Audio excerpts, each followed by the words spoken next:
آپ ان میں سے کتنے لوگوں کو پہچانتے ہیں؟ فوربس میگزین کے مطابق اس ویڈیو کے بننے تک یہ دنیا کے 12 امیر ترین افراد ہیں۔ ان میں سے ایک فیس بک کا بانی مارک زکربرگ ہے۔ اس کی مالی ملکیت $100 ارب ہے۔ اس رقم کی مقدار کا اندازہ لگانے کے لیے آسان مثال یوں لیجئے کہ پورے امریکہ کی ملکی آمدنی کا 6.45% بنتی ہے۔ اگر آپ اس کے برابر مالدار بننے کے لیے آج سے ایک پیسہ بھی خرچ نہ کریں، 10 لاکھ سال تک پیسے جمع کرتے رہیں، پھر بھی آپ اس کے برابر نہیں پہنچ سکتے۔ اور یاد رہے، یہ دنیا کا سب سے زیادہ امیر فرد نہیں ہے، بلکہ یہ چوتھے نمبر پر ہے۔ یہ بات قابل غور ہے کہ ان میں سے 7 افراد یا تو یہودی ہیں یا پھر یہودیت سے متاثر ہیں۔ یہاں ایک بڑا سوال سر اٹھاتا ہے، یہودیوں کی کامیابی کے پیچھے کون سی خاص وجہ پوشیدہ ہے؟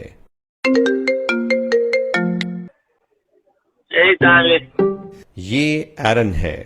میری پیدائش روس میں ہوئی تھی۔ میں امریکہ میں 9 سال کی عمر اپنے والدین کے ساتھ آیا تھا۔ ہم یہاں پناہ گزین تھے۔ پیدائشی طور پر امریکن یہودی ہونے کی وجہ سے یہودیت کو بہت قریب سے جانتا ہے۔ Shalom Aleichem, my dear brothers and sisters. اور یہ اپنے یوٹیوب چینل پر پورے جوش اور جذبے کے ساتھ اپنے نظریات اور اقدار کا پرچار کرتا ہے۔ تو وہ کون سی باتیں ہیں جو یہودی کو کامیاب بناتی ہیں؟ سب سے پہلے تو میں یہ بتا دینا چاہتا ہوں کہ میں کوئی ریبائی نہیں ہوں۔ میں ایک عام یہودی ہوں اور میں آپ کو اپنا نقطۂ نظر بتا سکتا ہوں۔ میں سمجھتا ہوں کہ یہودی گھرانوں میں سب سے زیادہ اہمیت تعلیم کو دی جاتی ہے۔ جیسا کہ ہم دیکھ سکتے ہیں کہ ہر یہودی کسی نہ کسی حد تک باقاعدہ تعلیم ضرور حاصل کر چکا ہوتا ہے، اور دنیا بھر میں 61% یہودی اعلیٰ تعلیم حاصل کرتے ہیں، یعنی ہائر ایجوکیشن لیتے ہیں۔ اس کے مقابلے میں غیر یہودی صرف 14% ہی اعلیٰ تعلیم حاصل کرتے ہیں۔ تو جیسے ہی ایک بچہ، بالخصوص لڑکا 3 سال کا ہوتا ہے، ہم اس کو حروف تہجی سکھانا شروع کر دیتے ہیں۔ سب سے پہلے ایک یہودی بچہ عقائد کا علم حاصل کرتا ہے۔ وہ یہودی قوانین کی پاسداری کا حلف بھی اٹھاتا ہے، جس کو حلاقہ کہا جاتا ہے۔ یہ اصول و ضوابط کا مجموعہ ہے اور تمام یہودی ان قوانین کو ماننے کے پابند ہوتے ہیں۔ مثلا ایک باپ پر 6 قوانین لاگو ہیں، جن میں سے ایک یہ ہے کہ وہ اپنے بیٹوں کو تجارت سکھائے۔ یہاں تجارت سے مراد کوئی بھی ہنر ہے۔ یہ عقیدے کے طور پر سکھایا جانا لازم ہے کہ انسان کو کوئی ہنر ضرور آنا چاہیے جسے وہ اپنے کنبے کے لیے روزی کما سکے۔ یہ ہمارے مذہب میں فرض ہے۔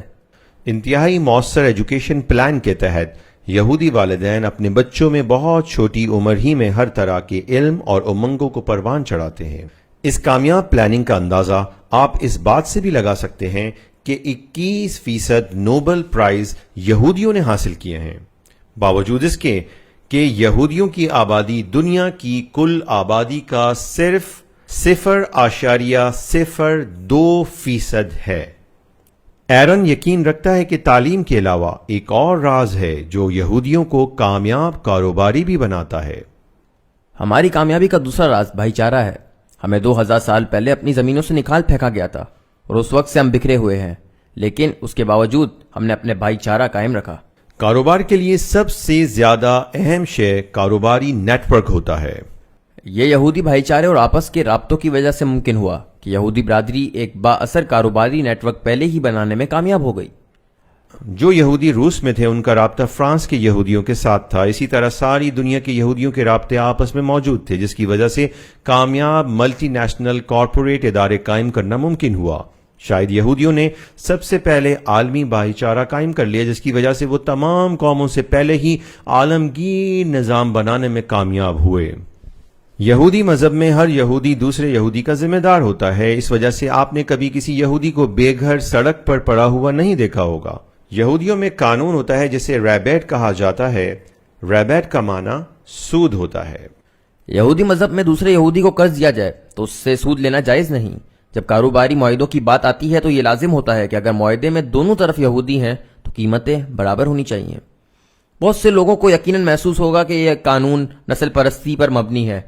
میں اس کا جواب یوں دوں گا کہ سود لینا ہمارے لیے اصل میں غلط نہیں ہے۔ میرے خیال میں توریت یہی سکھاتی ہے کہ جب بھائیوں میں کاروبار ہو تو معیار الگ ہوتا ہے۔ اگرچہ یہودی آبادی دنیا میں بہت کم ہے مگر ان کی برادری آپس میں جڑی ہوئی ہے. مثلا نیو جرسی یہودی برادری کا گڑھ ہے. ہولوکاسٹ سے بھاگ کر نسلوں پہلے یہاں آباد ہوئے تھے. اس وقت ایک ربائی نے ان کو قائل کیا تھا کہ ان میں سے ہر ایک فرد کسی نہ کسی تجارت میں قابلیت ضرور حاصل کرے. دوبارہ وہی بات کروں گا کہ تجارت کا معنی یعنی ہنر ہے. آپ جانتے ہیں کہ جب ہر ایک شخص بنیادی ہنر سیکھے گا تو انہیں برادری کے اندر ہی کام کے مواقع ملیں گے اور اس طرح برادری کا پیسہ برادری میں ہی رہتا ہے. لیکن دراصل پیسہ کبھی برادری سے باہر گیا ہی نہیں اور بہت کم وقت میں برادری بہت مالدار ہو گئی. اگر غور کریں تو سمجھ آتا ہے کہ مضبوط رابطوں کی وجہ سے بغیر نظر آئے یہودیوں نے پوری دنیا کے معاشی نظام کو کنٹرول کر لیا ہے.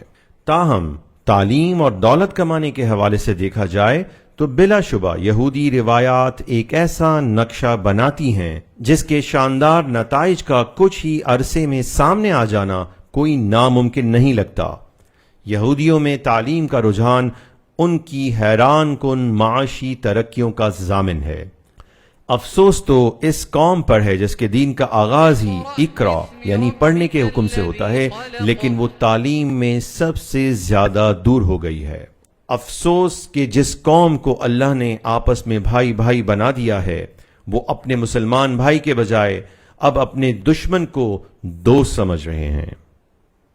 اگر آپ کو اس ویڈیو سے کچھ نیا سیکھنے کو ملا ہے تو چینل کو سبسکرائب کیجئے اور بیل کے نشان کو کلک کرنا نہ بھولیں.